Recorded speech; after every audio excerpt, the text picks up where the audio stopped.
There has long been a scrutiny of the mistakes that criminals make that ultimately trip them up. Sometimes narcissism is to blame, like BTK leaving his details on a floppy disk, kids ask your parents, that he then gave to the press.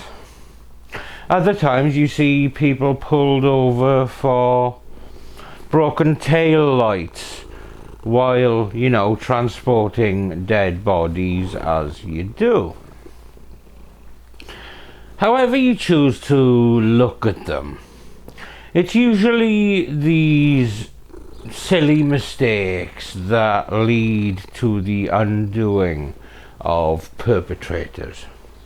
And there are a range of these mistakes across the history of criminality and good versus evil. But in today's case, we see a mistake so completely fuckwitted that it can and should become the benchmark for ridiculous criminal mistakes of the future. But this case is also notable for the bizarre and almost detached way that the perpetrator discussed what he did and why he did it.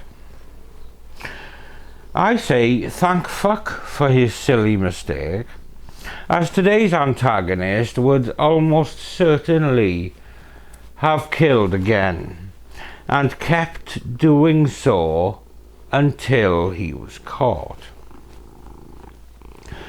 This is the very strange case of Brian Cohee Jr.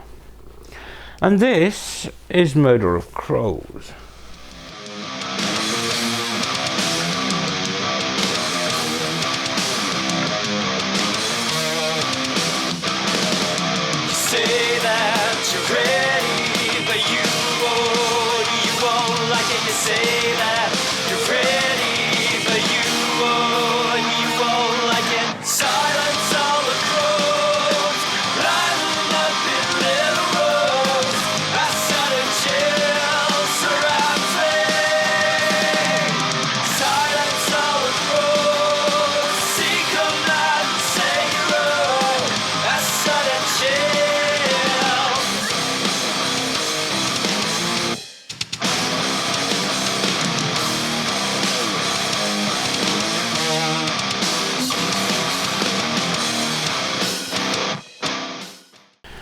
For today's tawdry tale, I'm actually going to start with the fallout from the event before we track back to see what happened, in fact, in the killer's own words. And in order to do this, we first need to look at a 911 call about a stranded motorist. So basically we have a kid who seemingly parked too close to the water and couldn't get the car moved. And even the police seemed to be uncertain what to do, since they'd never seen anything like this before. How do we call a tow for that? I don't know, because he'd have to get in the friggin' water. Yeah. I called Black's Towing. They want me to text them a photo of the car because they think they might be able to pull it out. Okay. So you're already in contact with them? Yeah, but I only have like 10% battery left on my phone, and now he wants me to text him a photo of the car, and I'm like, oh, good Lord. It's driver. Okay. Put his car here on the angle, and got out and like just looked around for a moment, and when he went to get back in, he wasn't able because of the angle to pull it out. I don't know. He's right there. Okay, we'll talk to him real quick. Bye. Sounds good. Is your son right here? Yep. Hey, partner, you want to come out and talk to me real quick? Sure, I Appreciate mean, it, man. I'm really cold. Is it okay if it's in here? Took Because off his fine. pants because he had Okay. submerged. That's fine. I did not know that. No, please stay in the car. All right. Nobody else in the car? nope. No, Okay. no, just us. I'm the father, that's the mother, and this is our son. He just Sounds called us 20 good. minutes ago and said, Dad, I parked at the boat ramp and I messed up. I He's tried like, to get "You're out of the not car gonna and it slid believe down. this." Well, you're not hurt, right? You're okay? No, just a little Okay. cold is all. Beside your pride a little bit? And probably $7,000. Okay. All right, man. Do you have your ID with you, driver's license by any chance? Thankfully, What were you doing down here, bud? well, I felt like I needed to get out, and I figured, why not park here and just relax a little bit? relax and think. Okay. And I parked on the boat ramp, Okay. and I thought it would be easy to get out. Uh-huh. But when I tried to, Where did you park exactly? Were you down the hill a little Oh, bit? yeah, just a little bit. Okay. And then When he got back in, go ahead. when I got back in, I tried to put it in drive, Mhm. and it didn't go up. So then I tried putting it in low gear, shimmying it a bit. That didn't work. Were you facing down? No, at I this was point, or were facing. you I was this facing way? up. Okay. You back down? Yeah. How we're gonna handle this, man? 'Cause I don't know. It might stay. Do I get a tow going for a car in the river and see if anybody will take this? I'm gonna work on that. I don't brother. know, man. So I'm kind of glad you were coming down here because I was like, it's not a crash. He just Dude, it's like Parked 8 feet it. out in the water. he parked it and basically couldn't get it up. It just lost traction, looks like, and then he actually went in it down in the water. He's not hurt at all. So I'm like, how are you gonna get this car out if possible? I don't know. We're gonna get some options for you here, man. I'm not sure exactly if we're gonna see if we can go through the list if anybody's got some ideas on getting this car out of here Okay. or not. I don't know. I don't Yeah, she's talking seen to a somebody whole lot now. of We've cars that everybody on- have put themselves in that situation. So we're I gonna know. Yeah. see what we can do. And, I'm actually the owner of the life jacket program on the boat ramp here. mhm. I do all Okay. the life jackets All right, in that's- Grand Junction, Colorado. So it's Cool. like, oh my God, this is not. It happens. Yeah. It happens. Yeah, we made him wait till he was almost 18 before he got his driver's license because we didn't want him having any accidents like they do when they're 16 and 17 and doing Gotcha. stupid things. But stupid, he doesn't have an age limit, I guess. Yeah. Not gonna lie, this is my first time too. Really? It's a new one for me. What's that? So I've never seen one of these either. So it's a new one for me. On my website, backing up when people back up their boats, I see accidents when a truck goes accidentally in the water. Mm-hmm. Next you know, the boat and the truck's in the water. I But lost him. Just let me know if he does. That way, if not, we can try and get hold of a tow truck and Okay. go from there. No, it's at an angle. It's heading upriver. It's facing upriver. Yeah. Yes, the front of it is facing upriver. Oh, damn it. I'm sorry. It keeps losing the call. Ah! And he's like, I don't want to get wet. I don't have the proper clothing to go into the water and get wet. Yeah. Hey, Robert. Well, you know, I was just talking to the patrolman, and they're suggesting that we just adjust this in daylight hours. That's why they make the big bucks. They're smart. Nobody wants to get in the water. I hear ya. You guys want to stay warm? You're more than welcome to jump in that car and see where it's warm. Does he need to stay here? Or I'm sorry? Is he free to go? I'm sure he'd like to go home and get warm. I'm sure you'd like to get some pants on. Yeah, right? Yeah, it's not a crash. It's Okay. Simple It's just mistake. a stupid Nope. act. Just So- stupid teenagers. I know. All right. I'm going to take him home then, and then we'll come back here and figure out what's what with the tow truck driver. Hey, quick question for you. Sure. So the back bumper, I don't know, you can probably see it from here. It's a lot of red on the back of that, dripping down it all a little bit. That's underneath the license plate, a little area right there. Okay. Okay. A lot of red, which means looks like blood. Blood? Yeah.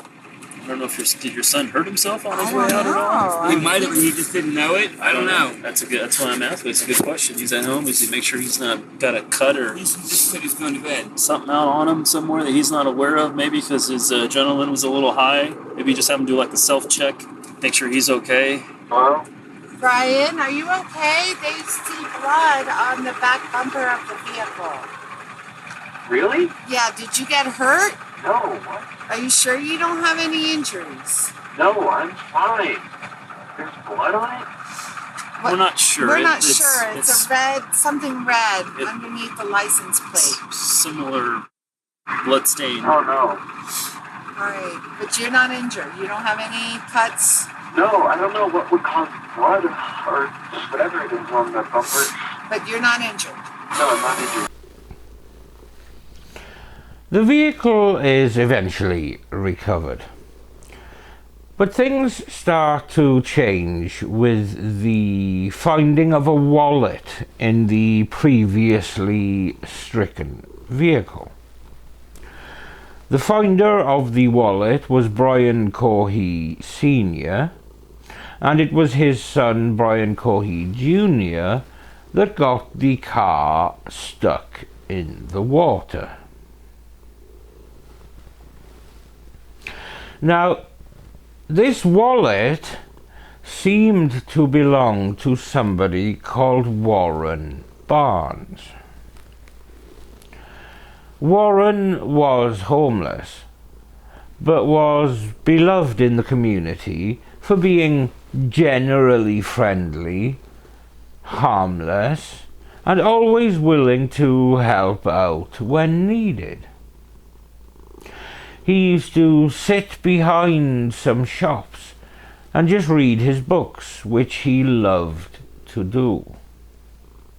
It was a mark of how well liked he was that the owner of one of these shops, a bridal boutique, used to move a chair out from her shop out to the back for him to sit on while he was reading. But the strange thing was, Warren never frequented the area where the wallet was found. So this find raised questions, and people who knew and loved Warren Barnes began searching for the cherished community member.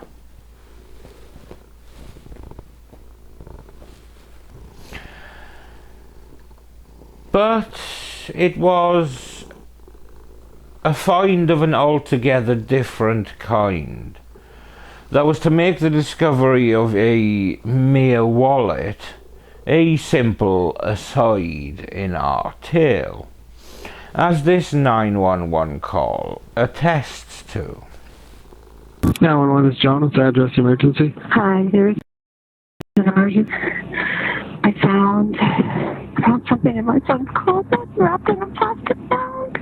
Okay, what was it? I think it's a human head. It's a what? I think it's a human head. While there may have been doubts around what had actually been found, the police nonetheless reacted swiftly. And when they arrived and spoke to the teenage Cohee Jr., he immediately admitted what his mother had likely found in his bedroom. Parents have some concerns of some stuff they may have found in your room? Yeah, I believe so. And what would it be? A human head and hands.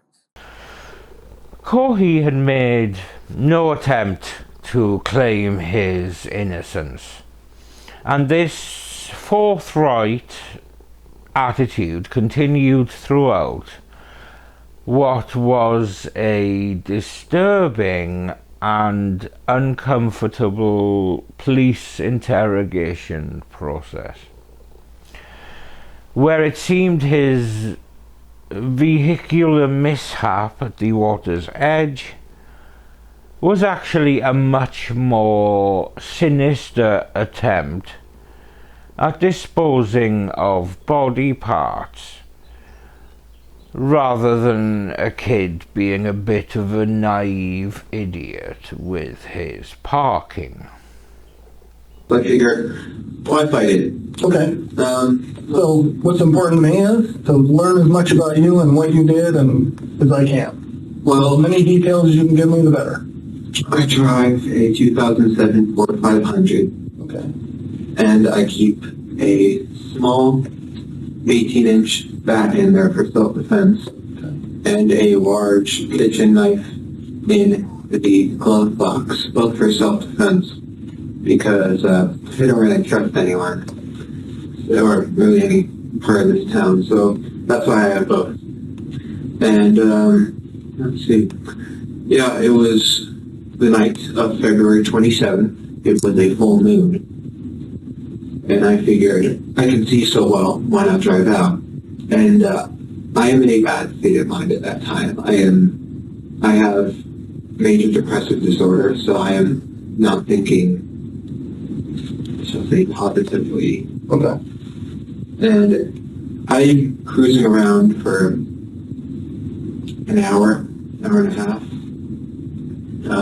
So I fill up on gas halfway through, and I'm eventually driving underneath the bridge near the sheriff's office. You know, like how... Oh yeah, go ahead. Thank you. And Brian, before you start, when you say you have a major depressive disorder, I'm just curious what those are. Well, actually, I have several. I have high-functioning Asperger's. Okay. I have ADHD and major depressive disorder. Okay. Major depressive, see, you were wondering what that last one is? Yeah, I know what they are. I was curious, what the exact diagnosis was and who diagnosed them. It was Brett Phillips from Lotus Counseling. He, Brett Phillips from which counseling? Lotus Counseling. It was, I want to say, years ago. Okay. And he said, looks like you have major depressive disorder. I could be wrong. He could have not formally diagnosed me, but that's what he told me I have. So that's what I go by. Okay. So let's just say this is the office, right? And this is the parking lot. Take a turn, and here is the bridge. That one. And it was right here. Okay. That makes So the bridge right here on Grand? Yeah, like the one. I'm bad with words. I'm just. Yeah.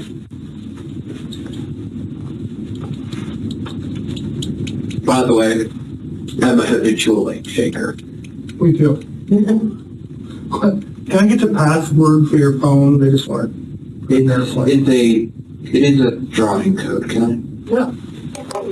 Throw it on there and I'll send them a picture. Or just put a big one down there and then send them a picture of the bill to see it. Or you can do it on the wall if you want.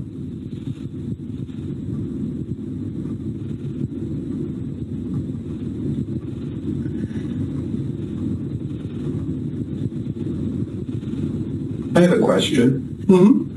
You send people who have committed crimes like me. Do we stay in this county jail or are we moved? It all depends on what the judge says. You start off here. Okay. So, And there. yeah, then you go do. Thank you. Brian, from here? Yeah. Where did you go to school? I've went to Broadway Elementary School just across from my dad's house. Then I went to Bricklands Middle School. Right. I did Fruita Monument High School. Well, actually, before FMHS, I went to Fruita Monument H9. Right. Then FMHS. Then I was transferred to R5. Oh, okay. Did you finish out at R5? I did. Did you? Graduated last year. Good for you. Okay. Thank you. Do you work? Yeah. Where do you work? Not even part-time. I was going to say part-time, not even. As a bagger / courtesy clerk for Safeway. I work anywhere from 2 to 4 days a week. Oh, okay. Which Safeway? The one right past the bridge, near this location. Oh, yeah, right over here. Okay. Yeah. Sorry, Pete, are you... So we were at the bridge? Yes, I was at the bridge. I was cruising. So, yeah, there was a road underneath, right? Under the overpass. And I was driving along, and I see a shape here on the railway track. So I'm like, oh, interesting. So I go up, and as I'm looking, I see a large thing wrapped in a canvas. Okay. And I'm like, that's a homeless person. So I grab my knife, I put on 3 layers of gloves, because plastic gloves can betray their users because they're so thin, those vinyl gloves, by imprinting your fingerprints through. So I put on 2 3 on one hand. I took the knife, I pulled back the canvas, and I stabbed his neck. Okay. He was panicking at first, in his old man voice. He was in his 50s. I know why I call him an old man. He was saying, "What are you doing? What are you doing? Why? Ah!" And I just kept on stabbing his neck. Is it okay if I do a demonstration? Oh, yeah. This is him. I was strapped on top of him like this. Okay. And he couldn't fight back. It was actually surprisingly easy. I was barely breaking a sweat. I thought, oh, this guy, he's going to be tough. But no, it was actually surprisingly easy. And during the time I was growling and making animalistic noises. Why were you doing that? I suppose it was a frenzy. Okay. I was so excited, so rushed up on adrenaline every day. Like just, woo! And I paused and he said, "Why are you doing this?" And I said, "I've been wanting to do this for a long fucking time. Murder someone." And then I continued. The whole ordeal lasted about a minute and a half.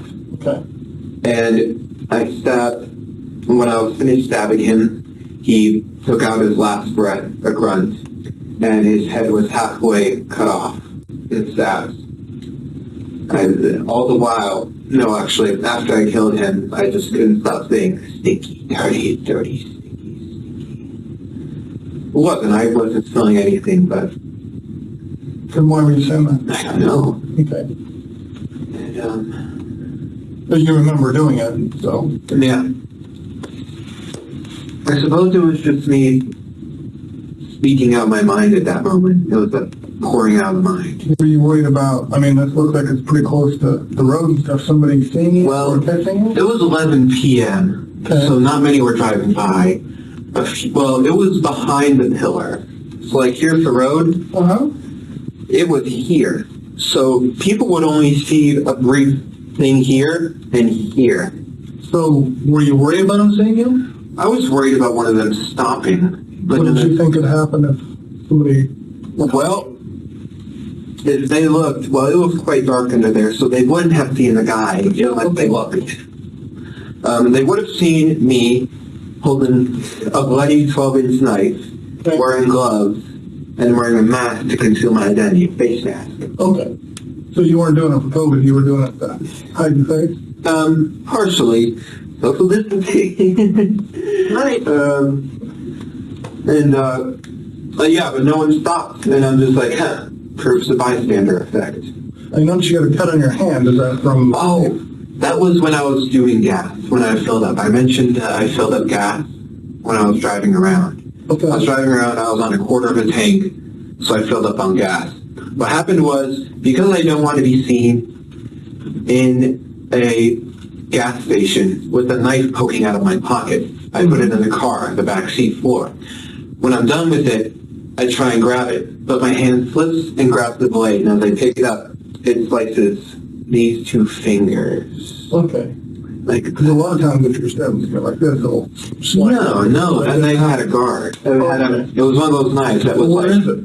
Huh? The knife? What is it? Yeah. My dad had it. Okay. He found it in my car. And then, let's see. Yeah. And then, after that, I stripped his clothes. I cut open his belly to see his guts. They're really pink. Sorry, that was morbid. Then I cut off his head. I gave him a Glasgow smile. What's that? A Joker smile. I destroyed his eyes by stabbing them in. Okay. And then I cut off his hands. I put those in plastic Ziploc bags. And then I cut off his right arm at this joint and at this joint. And then at this arm, I tried cutting it here, and then I tried cutting it here. But what happened was, I accidentally broke his bone. This one, it was poking out. And so I left that one here, partially cut, dismembered here, bone sticking out. And then I left his body there. And then I took the head, put it in a leftover pizza box from the dinner a few nights ago. And then I took the hands, put them in the back, drove home, hid the hands and head in my room, cleaned the knife, threw away the garbage with the blood on it, and then put the blood wasn't stained, it had splatters on it. I put it in the dish, in the washing machine. What did you put in there? I put the outfit I murdered him in the washing. You were wearing, or? Yeah, I was wearing. Okay. In the washing machine, put it on high speed so it would effectively remove the blood. Washed it twice. And then I tried going to sleep, but I was worried that because there was a hole in my gloves right here, I was worried that they would be able to obtain a partial print. Mm-hmm. So I figured, why not go all the way? I drove back in a different outfit, picked up his body, surprisingly heavy, put it in my trunk, and drove to the Blue Heron drop-off station. Okay. I parked, so it's like this, right? So let's say this is ground. The ramp is quite steep, and you need to have four-wheel drive to pull out of it. Okay. And my car didn't. I thought, so I pulled in, I thought that I could drive out. So because I put it in reverse, A, so that it's easier to pull the body out. And B, because the back tires would provide propulsion to push up. Right. And I open the trunk, I take his body out, I put it in the water, and because I don't want fingerprints on a body, so I just try moving it with my shoes. That works successfully. He goes out some part in the river and floats off. Okay. God knows where he is now. Would it be a he? He's dead. Still a he. Okay, yeah. God knows where he is now. I think my guess was that it would be discovered this morning or next morning, so keep an eye out for any river-related activity. Okay. So, I can back up just so I don't lose track of where my mind is. So you cut him open, did you cut his arms off, his hands off, all that before you went home? Yeah, before I went home, I tossed the arm bits around. Like, I took the right arm bit, threw it out, Okay. took the left arm bit, threw it out. So it's somewhere around that bridge? Yeah, but look in because I know crime scenes can be a very wide area. Mm-hmm. You're going to want to look in a 10-foot area. So like, this is a zoom in. So, here's the road. And here's where my car was parked. His corpse is here. You're going to want a crime scene that's roughly to the railroad tracks, because they're right here, underneath the bridge, to the railroad tracks here. This will help your search. And this is the road? This is right here. This is that road. Is that, what's the name of that road? It goes to like... Underneath the bridge. Yes, the road that comes on the back of are you talking about the road that goes back behind the jail? I'm not quite sure.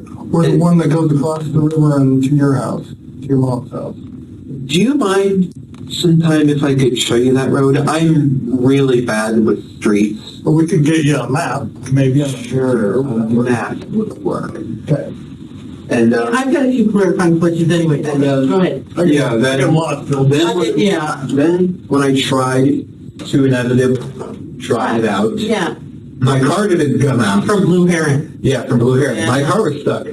I tried putting it full throttle. Yeah. That doesn't work. My car doesn't have four-wheel drive. Stupid me. Okay. And so then I tried putting it in low gear. I'm trying everything at this. Right. And it still doesn't come out. And then it slides into the river. Oh. My car slides into the river, me inside. Oh. And so I'm there in a car quickly being flooded with water. Okay. It is the middle of February. It's cold. At night. Yeah. in the river that's almost freezing. Yes. I'm drenched. Ooh. I almost died. So I'm able to climb out. I don't see the body, so I assume it's traveled a bit. Okay. And I come up, and I'm sitting there. I need to act fast or else I'll die of hypothermia. I'm panicking a bit at this point. I'm going to be like, this is what I'm going to be remembered for, dying of hypothermia and a botched attempt at hiding a body. And I'm just like, fuck. Right, so I'm running. So I go up to the road, and I'm trying to flag down a car. One doesn't come by for 5 minutes. Eventually it does. And it was an old high school friend. I don't know his last name. What's his first name? Keller. I'm sorry? K-E-L-L-R. Okay. You don't remember his first name? No, that's his first name. Oh, okay. I don't remember his last name. He's an old high school friend. He's blonde, tall, large in the middle. Yeah, he's able to, those good Samaritans, right, helped me call my parents to let them know my car's in the river. Okay. And this is at 2 a.m. And what'd you tell your parents? I mean, you obviously, got to tell them something, the car's in the river. Yeah. So what I say is, I feel like I need to get out. I often do. I feel like I need to get out in my thoughts. Have you ever felt that? Yeah, absolutely. So I say that I drive down to the Blue Heron Point and just park and just turn off the car and think. Okay. And I tell them that I'm stupid and I park too low and that my car slides in the river. Okay. Did they believe you? Yes. Okay. So did the police. The police came too? Yes, they called the police because while they were warming up, they tried 5 different tow truck companies. All of them said, oh, our driver's off shift, or, oh, we don't have the proper equipment. So they called the police. So one of them told them to call the state patrol. They couldn't get the number from the state patrol, so they called 911. Okay. And then the police came. I didn't do a breathalyzer test because I wasn't drinking. Was it the police or the sheriff that came? It was the police. Okay, all right. I remember clearly they were in black or dark blue. Sure, okay. And you weren't drinking? Were you drinking? You were not drinking? No, I was I have never touched any substances. Excellent, okay. Okay. And while we're in that area, do you take any medications for the ADHD? Okay. I take... Were you on regular amounts for that stuff? No, I was on nothing. Oh, didn't take any of that? No, I only take the ADHD medicine and Adderall, amphetamine, whatever it is. I think it's amphetamine.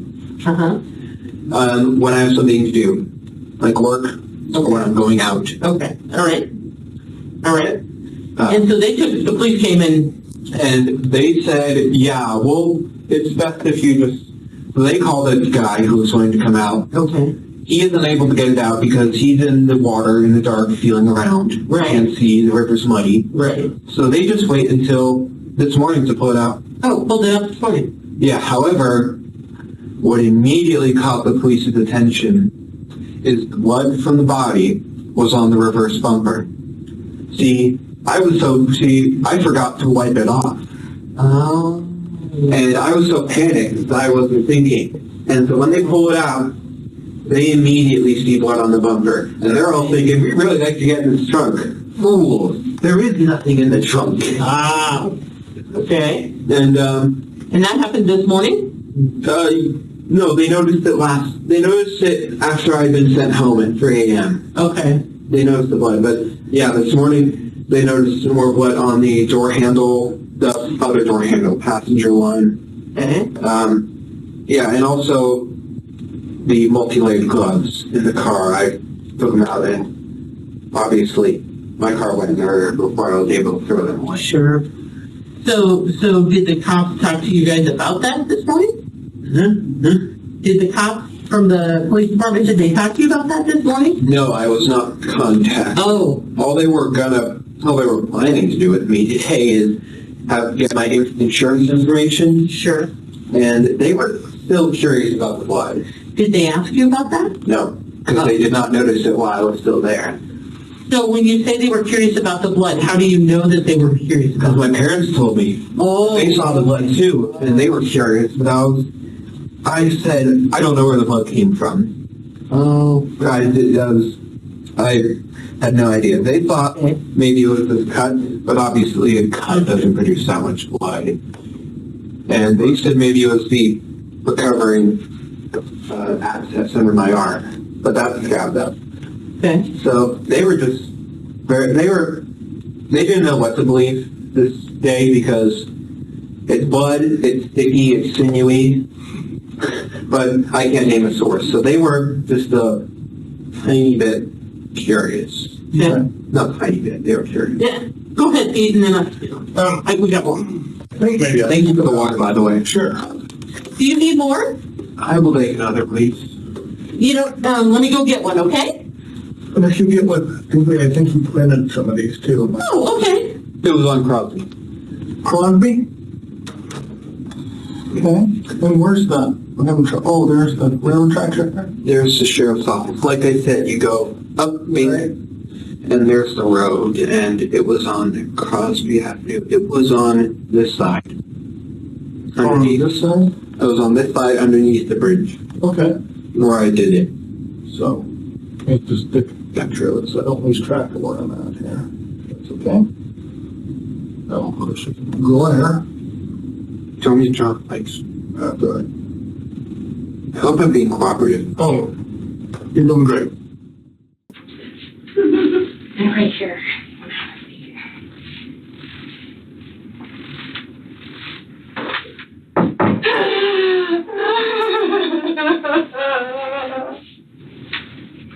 Just take your time. Take as much time as you need, okay? So I know very little about what's going on today. So, what started all of what's going on? Terry relays the incident at the boat ramp. So, we have the car towed back to the address. And, of course, with the battery being wet, nothing was operating. And so my husband was cleaning out the car because he was going to take it into Scotty's to see if they could maybe salvage it. Okay. And he found the wallet. So he called me this morning and he said, found the wallet in Brian's car. Oh, and the officers thought that there was blood on his car. Okay. The night that it was in the river. Okay. The scene and he had just had a procedure done on his armpit a few days before, so I thought maybe the adrenaline opened that back up, and that's where it came from. I don't know. And he said, I don't know where it came from. And he took special effects class last summer, which involved fake blood.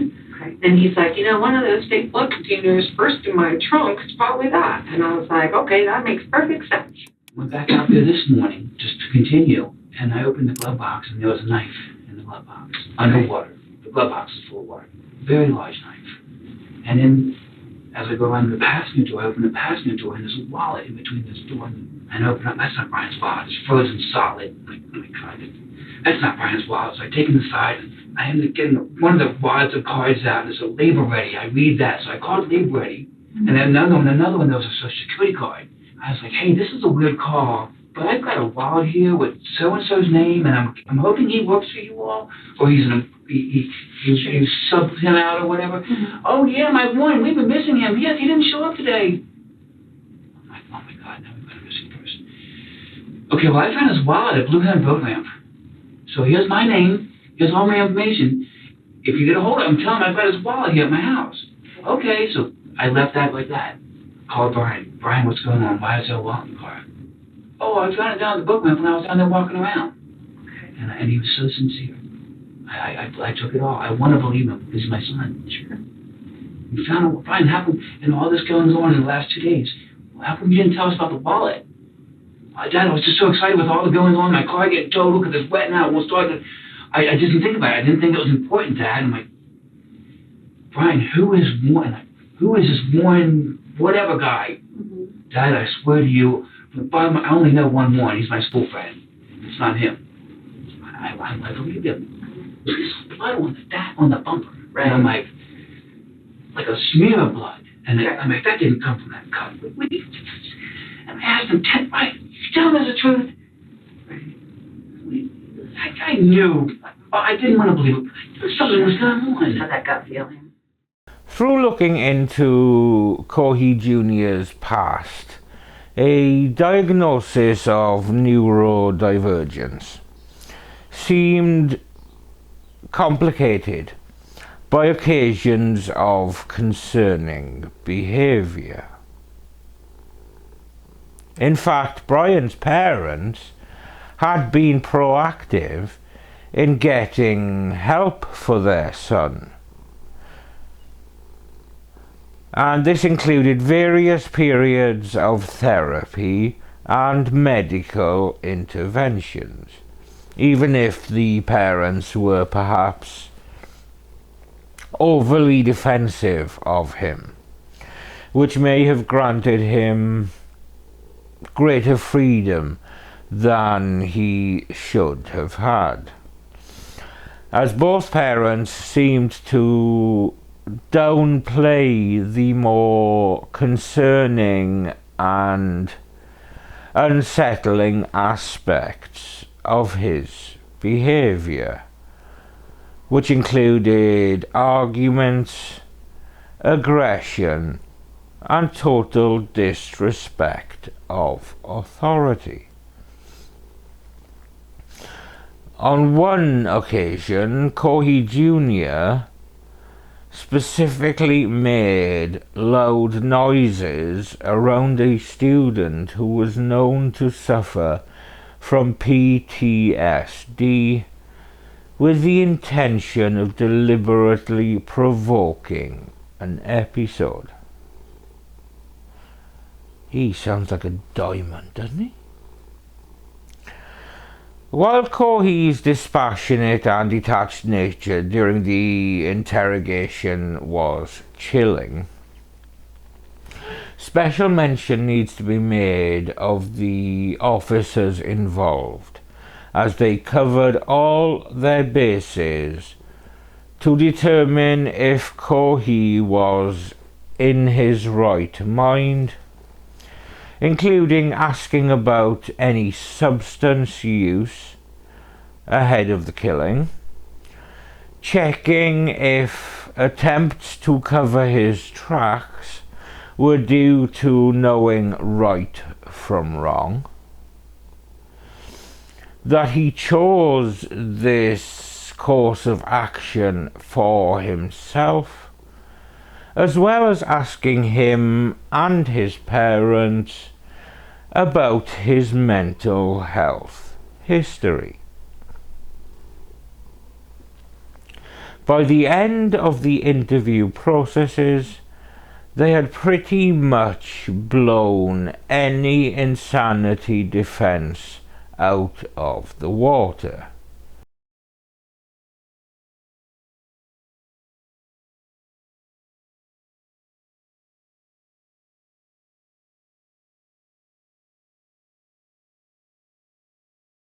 It's right here. Oh, you see it? Yeah. Because there's an arm. Oh, shit! Hey.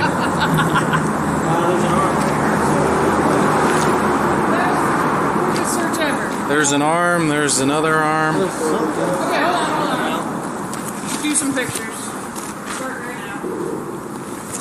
There's another one. I don't have a clue. Okay. This is like something out of TV. Yeah. Just having a discussion with the deputy chief about how these kids don't have any remorse.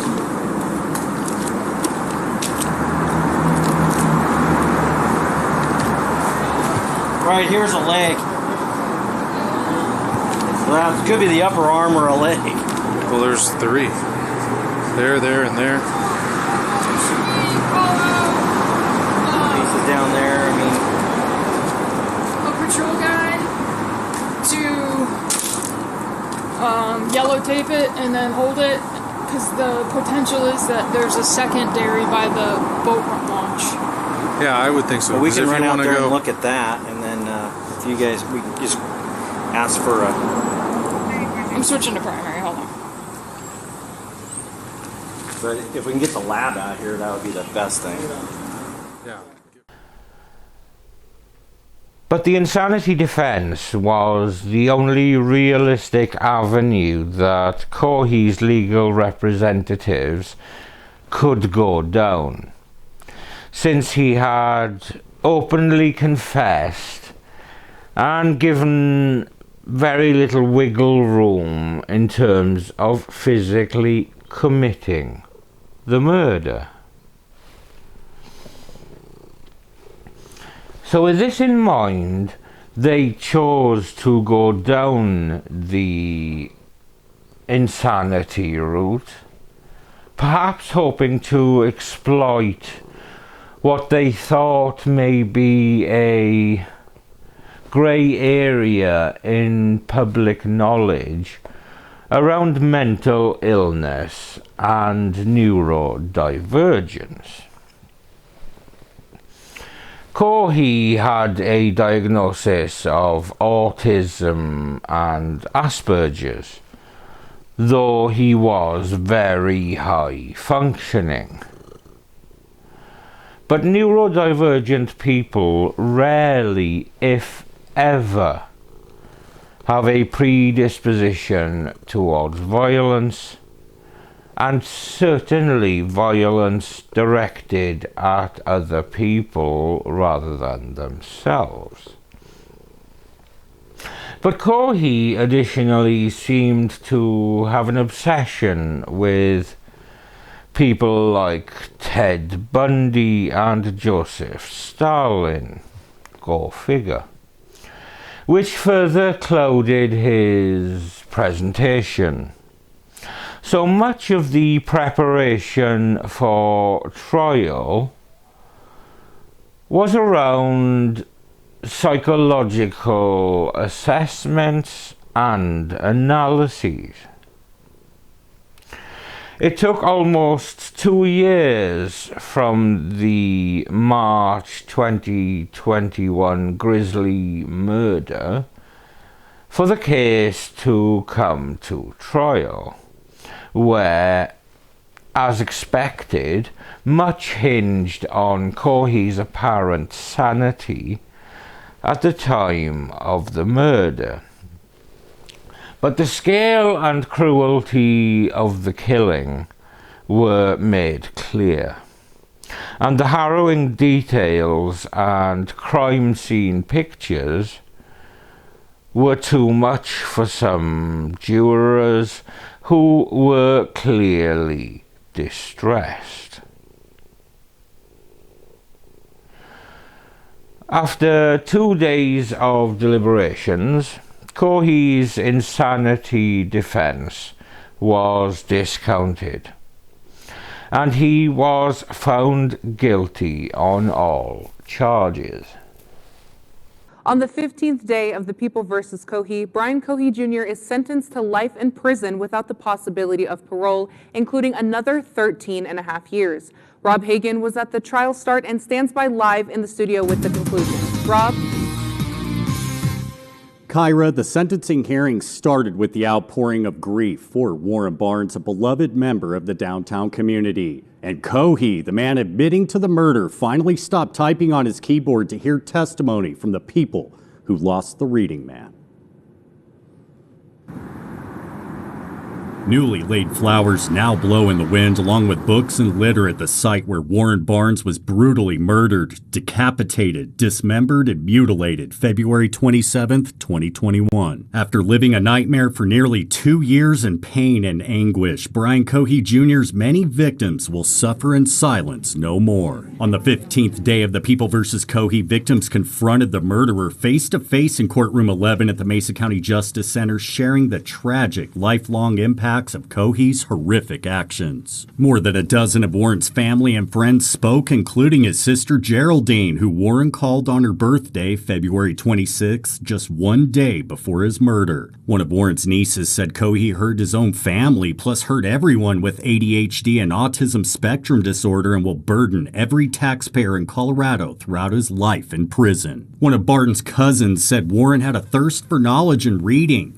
She said Cohee's diabolical drive to become a famous serial killer in the end ironically brought her fragmented family together. Another family member told the court being homeless doesn't make a person's life less valuable. She reminded them Warren was not a throwaway person. Finally, the friend who took the picture of Warren seen by so many said the hardworking man who was so giving and loved birds will never again repeat the phrase, "And you also," after she told him good morning. Barnes' family and friends aren't the only victims. Nearly every person sharing their impact statement also expressed sympathy for Cohee's family, especially Terry Cohee, the defendant's mother. I continue to live in a place of darkness and sadness, and that my own pain doesn't compare to your loss. I want you to know how sorry I am. She ended her statement begging the court to show Brian mercy and asking for better mental health care, saying the odds were stacked against Brian from the start. Judge Richard Gurley said after 37 years of serving different capacities in the court system, including 16 years as a judge, this is one of the most horrific cases he's ever experienced. Judge Gurley sentenced Cohee to the rest of his natural life in prison, plus 13 and a half years without parole. Justice served, and while Warren is gone, he will never be forgotten. Now, some of Warren's family members told me they choose to remember Warren where he was known and loved, at his memorial in downtown Grand Junction, not the murder site. And the lesson I took from this, no matter who you are, no matter where you are or what you do, you are loved just like Warren, and you will be missed. And just one side note, thanks to whoever left those flowers at the murder site. First on the Western Slope, Rob Hagan, KREX 5 News. He was sentenced to life without the possibility of parole. And I, for one, am rather glad about that. Despite being relatively young when the crime occurred, I have absolutely no doubt that he would have killed again, and would have continued doing so until he was either incarcerated or died. The world is a much safer place with him in custody. Such was the love for Warren Barnes in the community that a memorial statue was commissioned and created, dedicated to the man widely known in the community as the Reading Man. In fact, the name of one of the books is named in honor of his usual greeting to passers-by who interacted with him. If they wished him a good day, he would reply simply with, "And you also." And it is these three words that adorn the title of one of the books in the sculpture, so that this enduring tribute includes his words.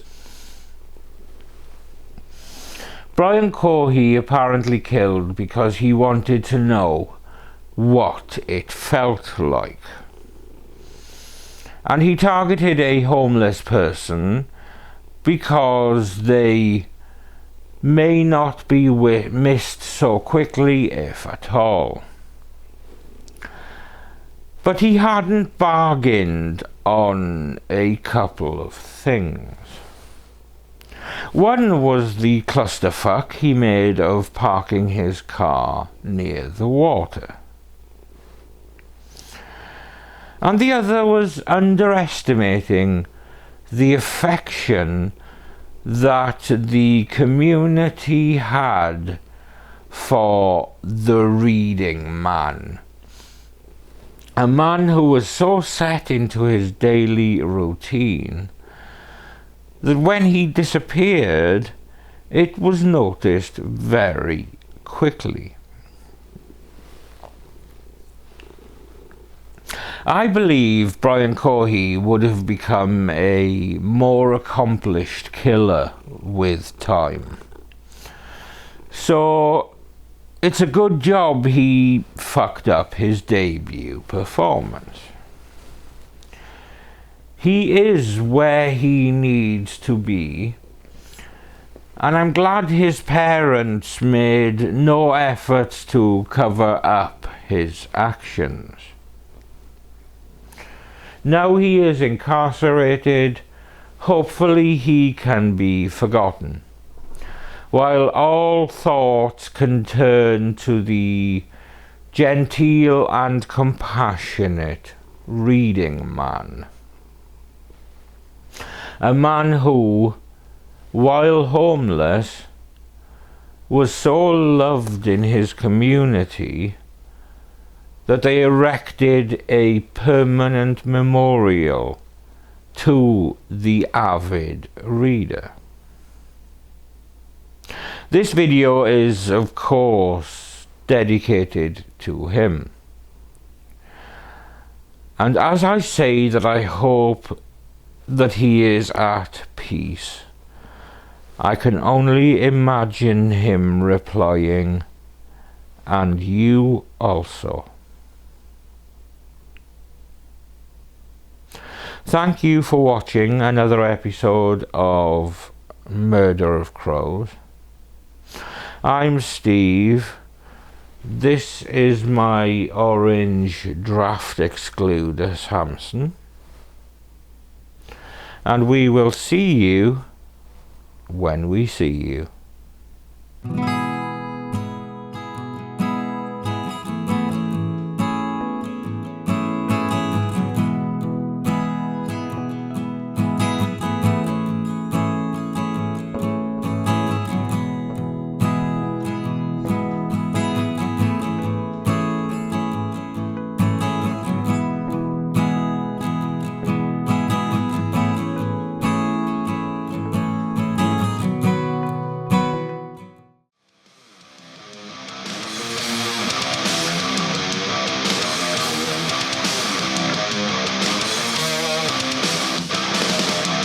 Say that you're ready.